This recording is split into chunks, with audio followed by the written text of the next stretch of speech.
রাধে রাধে, হরে কৃষ্ণ। আমার সকল সাধুগুরু বৈষ্ণব দর্শক মিত্রদের চরণে আমার কোটি কোটি প্রণাম। আপনাদের সকলের আমি বিভিন্ন রকমের প্রশ্নের উত্তর দিয়ে থাকি। আর আজকেও আমি আমার একজন পুরনো সাবস্ক্রাইবার এবং আমার অত্যন্ত শুভাকাঙ্ক্ষী আমার দর্শক বন্ধু, যার আমি কিছু প্রশ্নের উত্তর নিয়ে আজ উপস্থিত হয়ে গেছি আপনাদের সকলের সামনে। তো খুবই গুরুত্বপূর্ণ এই প্রশ্নগুলি এবং এই প্রশ্নের উত্তর প্রত্যেকেরই জানা দরকার। তাই সকলের কাছে আমার অনুরোধ যে ভিডিও শুরু থেকে শেষ পর্যন্ত যুক্ত থাকবেন, তাহলে আপনাদেরও হয়তো যদি এগুলি অজানা রয়েছে তো জানা হয়ে যাবে।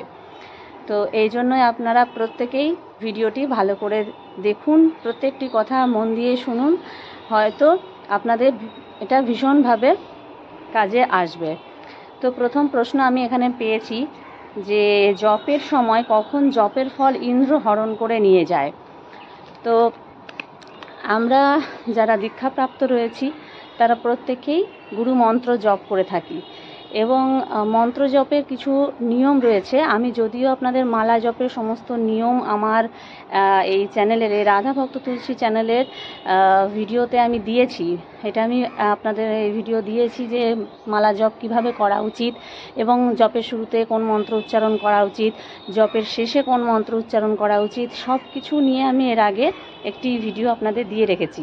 তো আপনারা সেই ভিডিও আমার চ্যানেলে গিয়ে দেখে নিতে পারেন এবং এই ভিডিওর লিঙ্কটিও আমি আমার কমেন্টে এবং কমেন্ট বক্সে এবং আমি ডেসক্রিপশন বক্সে দিয়ে রাখবো।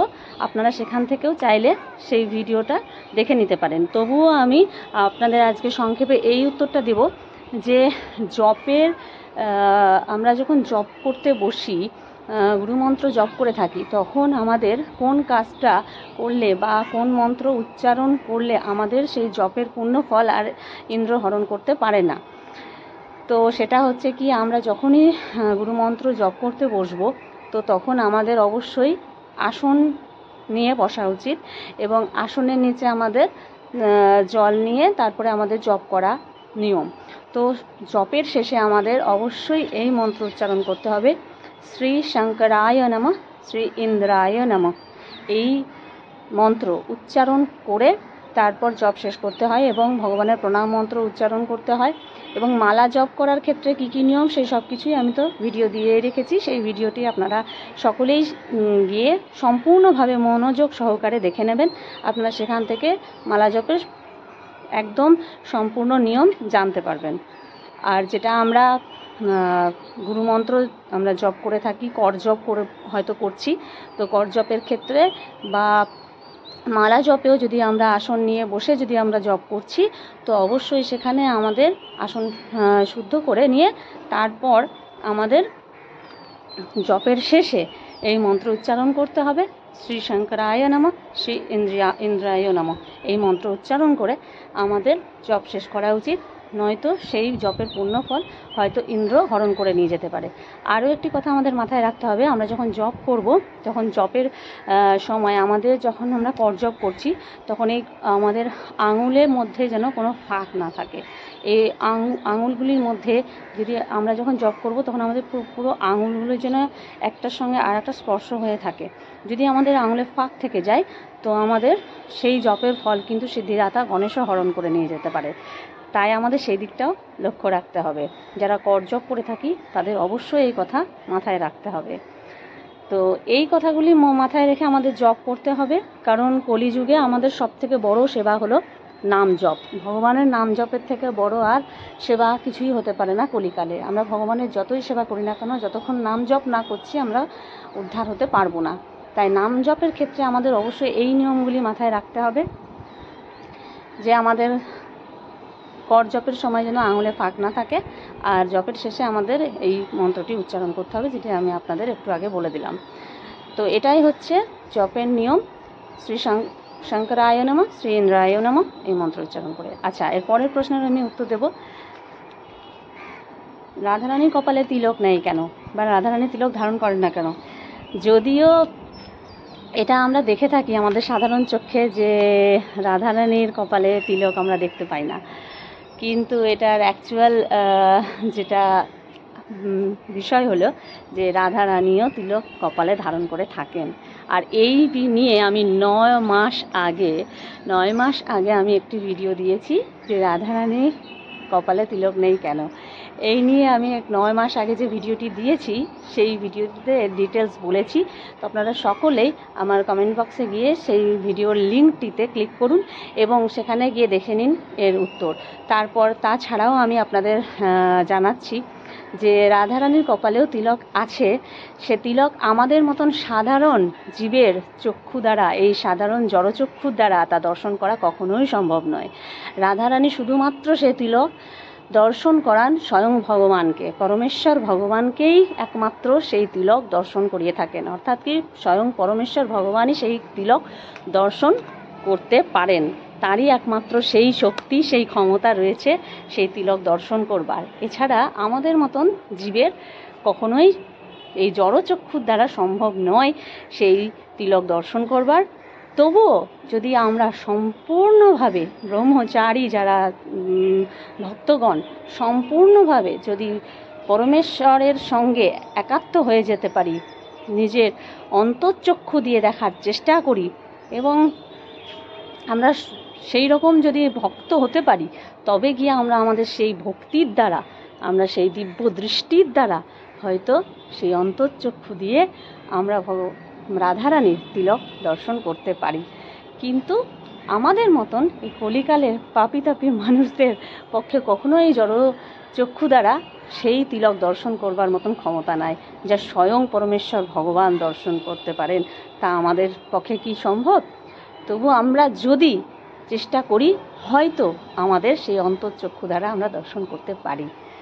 তো এই নিয়ে সম্পূর্ণ কারণ এবং সব কিছু আমি সেই ভিডিওর মধ্যে জানিয়ে দিয়েছি। সেই ভিডিওটি আপনারা অবশ্যই দেখে নিতে পারেন। আমি সেই ভিডিওর লিঙ্ক আমার কমেন্ট বক্সে এবং ডেসক্রিপশন বক্সে দিয়ে দিচ্ছি। আর তার সাথে আরও একটি প্রশ্ন আমি আপনাদের আজকে উত্তর জানাচ্ছি। দীক্ষা না নিয়ে যদি ভগবানের সেবা, পূজা, আরাধনা আমরা করি, তাহলে কি আমাদের সেই পূজার ফল কি আমরা পাবো, বা সেটা কি করা উচিত?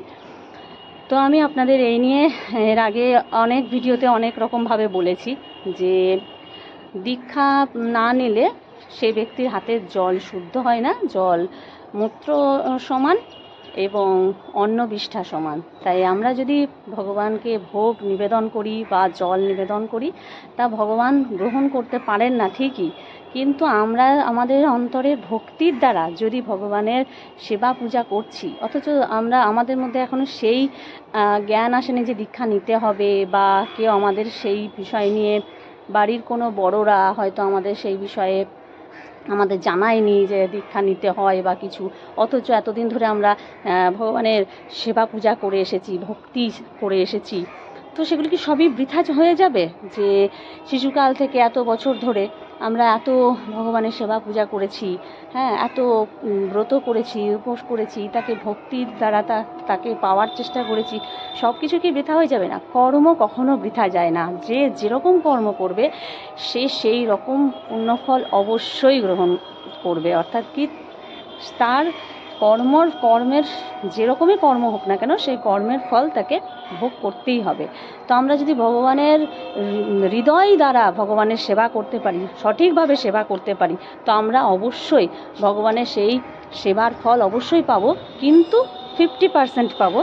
আর 50% আমাদের পাওয়া হবে না এ কারণেই, কারণ যতক্ষণ না পর্যন্ত আমরা দীক্ষা না নিচ্ছি, আমাদের হাতের কোনো কিছুই শুদ্ধ হচ্ছে। পরে আমার কাছে যে প্রশ্নটি এসেছে সেটা হচ্ছে যে আমরা যখন ভাগবত কথা শুনি বা যখন আমরা ভগবানের লীলা সংকীর্তন শ্রবণ করি, তো সেই সময় যদি আমাদের গায়ের লোম প্রচণ্ডভাবে খাড়া হয়ে যায়, তো সেটা কিসের লক্ষণ? হ্যাঁ, এরকম লক্ষণ আমরা হয়তো অনেক সময় অনেকের মধ্যে দেখতে পাই, বা এরকমটা অনেকের সঙ্গে এরকম হয়ে থাকে যে যখনই ভগবানের কথা শ্রবণ করা হয়, ভগবানের লীলা সংকীর্তন শ্রবণ করা হয়, তখন সে সম্পূর্ণভাবে সেখানে নিজেকে মিশিয়ে দেয়। আর সেই মুহূর্তে তার অন্য কোনো এই জড়জাগতিক কোনো বিষয়বস্তুর মধ্যে সে নিজেকে রাখে না। তার আত্মা যেন পরমাত্মার সঙ্গে মিলিয়ে যাচ্ছে এমন একটা ভাব জেগে ওঠে বলেই কিন্তু তার এরকম একটা লক্ষণ দেখা যায়। তো এই ভাবটা কখনোই খারাপ হতে পারে না। আপনি আমাকে প্রশ্ন করেছেন যে এটি ভালো না খারাপ।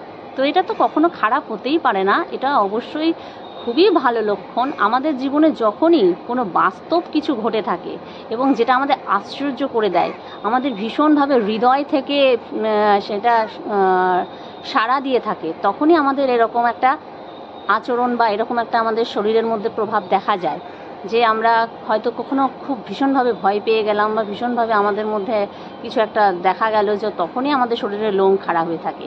তো যখন আমরা ভগবানের কথা শুনে থাকি, সেই শ্রবণে যদি সম্পূর্ণভাবে নিজেকে আমরা বিলিয়ে দিয়েছি, হ্যাঁ, তখনই আমরা সাক্ষাৎ ভগবানকে দর্শন করতে পাই। অর্থাৎ কি আমরা এমনিতেই জানি ভাগবত কথার অর্থই হলো ভগবানের সাক্ষাৎ দর্শন, তাই নয় কি? ভাগবত থেকে আমাদের মধ্যে ভক্তি জেগে ওঠে, ভাগবত শ্রবণের মধ্যে দিয়ে আমাদের মধ্যে বৈরাগ্য ভাব আসে, ভাগবতের মধ্যে দিয়ে আমরা ভগবানের সাক্ষাৎ দর্শন পেয়ে থাকি। ভাগবত তো সম্পূর্ণ ভগবানেরই দর্শন এবং ভগবানের লীলা সংকীর্তনে আমরা সেই লীলাটাকে চোখের সামনে যখন দর্শন করবার কল্পনা করে থাকি, অর্থাৎ আমরা কল্পনা করছি, যা আমরা শ্রবণ করছি সেটা যেন আমাদের চোখের সামনে আমরা দেখতে পাচ্ছি যে ভগবান এই লীলাগুলি করছেন, এবং এটা দেখার পরেই আমরা মনে হয় যেন আমরা সেইখানেই আছি, যেন ভগবানের কাছেই আমরা তার সামনে দাঁড়িয়ে তার লীলা দর্শন করছি। আর এরকম একটা মুহূর্তে আমাদের শরীরের লোম তো অবশ্যই খাড়া হয়ে যাবেই। আর এটা কখনোই কোনো খারাপ লক্ষণ তো হতেই পারে না, এটা অবশ্যই অত্যন্ত শুভ লক্ষণ, অত্যন্ত ভালো, যেটা আমাদের জানায় যে তুমি সত্যি এবার পরমেশ্বর ভগবানের কথা এতটাই মন দিয়ে শুনছো, যে তার প্রতি এতটাই শ্রদ্ধা নিবেদন করেছো যে তার মধ্যে তুমি হারিয়ে গেছো, তার কথার মধ্যে তুমি হারিয়ে গেছো, তার এই লীলা সংকীর্তনের মধ্যে তুমি নিজেকে ডুবিয়ে নিয়েছো। ভক্তির মধ্যে নিজেকে যখন আমরা সম্পূর্ণভাবে মিলিয়ে দিই, সম্পূর্ণভাবে সেখানে আমরা নিজেকে সমর্পণ করে দিই, তখনই আমাদের মধ্যে এই ভাব জেগে ওঠে। তাই এরকম লক্ষণ আমাদের কাছে অত্যন্ত সৌভাগ্যের বিষয় যে আমরা ভগবানের কথা শুনে যখন আমাদের চোখে জল আসে বা আমাদের শরীরের একটা শিহরণ জেগে ওঠে, এই সব কিছু হচ্ছে আমরা সেই মুহূর্তে নিজের আত্মাকে পরমাত্মার সঙ্গে সম্পূর্ণভাবে যেন মিলিয়ে দিয়েছি। আর সেটা আমাদের নিজেদের থেকেই করতে হবে, ভক্তির সঙ্গে মনোযোগ সহকারে আমাদের ভগবানের কথা শ্রবণ করতে হবে, তার লীলা সংকীর্তন শ্রবণ করতে হবে। আমরা বসে থাকলাম বা আমরা শ্রবণ করব ভেবে সেখানে চেষ্টা করলাম, শুরু করলাম সেই লীলা সংকীর্তনের জায়গায় গেলাম, বা আমরা হয়তো কোনো ভিডিও, সেখানে আমি ভগবানের কথা শুনবো বলে আমরা সেই চেষ্টা করছি, শুরু করলাম, কিন্তু অথচ সেখানে আমরা পুরো কথা শুনলাম না, মনোযোগ সহকারে সেটা শুনলাম না, হ্যাঁ, তাহলে সেটা আমাদের বৃথাই হয়ে যাবে, সেই শোনাটা আমাদের বৃথাই হয়ে যাবে। কিন্তু যখন আমরা সব কিছুকে ভুলে গিয়ে আমি কোথা থেকে এসেছি, কে আছে আমার পরিবারে, সব কিছুকে ভুলে গিয়ে আমি শুধু ভগবানের এই মনে করে আমরা ভগবানকে যখন দর্শন করার চেষ্টা করি এবং যা শুনছি তা প্রত্যক্ষ যেন আমার চোখের সামনে ভেসে উঠছে, প্রত্যক্ষ দর্শন করছি, এই ভাব যদি জেগে ওঠে, তাহলে আমরা প্রকৃতপক্ষে সেই মুহূর্তে ভগবানের কথা শুনছি, প্রকৃতপক্ষে ভগবানের লীলা কীর্তন আমরা শ্রবণ করছি। আর যদি এটাই না জেগে ওঠে, তাহলে জানতে হবে আমরা কিছুই শ্রবণ করলাম না, আমাদের বৃথাই হলো সেখানে থাকা। তো এই কারণেই আমাদের যখনই আমরা ভগবানের কথা শুনবো বা যখনই আমরা ভগবানের লীলা সংকীর্তন শ্রবণ করব, সেই মুহূর্তকালে আমাদের অবশ্যই যদি এই রকম কোনো লক্ষণ দেখা দেয় যে চোখে আমাদের জল আসা, অথবা আমাদের শরীরের লোম দাঁড়িয়ে যাওয়া, বা আমাদের গায়ে শিহরণ জেগে ওঠা, তখন জানতে হবে আমরা সত্যি আজ আমরা মনোযোগ সহকারে ভগবানকে দর্শন করার চেষ্টা করেছি। তো অবশ্যই আমার এই উত্তরগুলি পেয়ে আপনারা সন্তুষ্ট বোধ করেছেন বলে আমি মনে করছি। তো আজকের ভিডিওটি যদি আপনাদের সত্যিই ভালো লেগে থাকে, তো নতুন হয়ে থাকলে আমার চ্যানেলটিকে সাবস্ক্রাইব করে আমার প্রত্যেকটি ভিডিও দেখবার জন্য আমি আপনাদের কাছে অনুরোধ রাখলাম। হরে কৃষ্ণ, রাধে রাধে।